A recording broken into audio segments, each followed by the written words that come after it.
good friend of Taiwan. Europe 1, bonjour. Europe 1, il est 7h-5. À l'heure de votre revue de presse internationale, on vous amène en Espagne pour commencer. Bonjour Anaïs Cordoba. Bonjour. Alors de quoi parle-t-on dans la presse espagnole ? Eh bien de la nouvelle loi sur la parité homme-femme. Elle a été approuvée hier en première lecture par le Congrès des députés.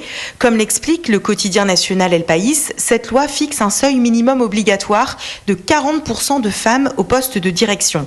Sont concernées les grandes entreprises, mais aussi les organisations syndicales et patronales, les institutions étatiques et judiciaires, jusqu'au gouvernement qui devra donc compter 40% de ministres femmes.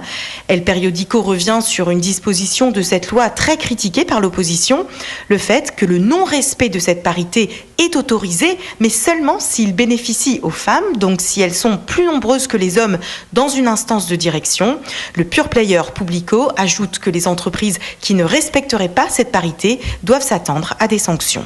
Et direction maintenant l'Italie voisine avec le correspondant d'Europe 1 sur place, Antonino Gallofaro. On parle d'un scandale dans la presse italienne. Ce scandale au relent fasciste qui touche indirectement la première ministre.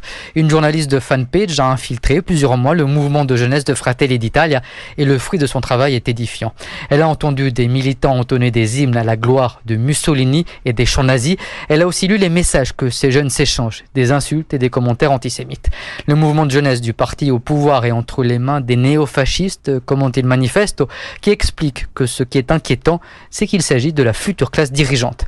Mais ces comportements dérangent aussi et surtout Giorgia Meloni, elle qui essaie de se débarrasser de cette étiquette post-fasciste. Ces militants ont tenu des propos inacceptables, a réagi l'un de ses lieutenants dans la Repubblica. Certains membres du mouvement ont déjà démissionné.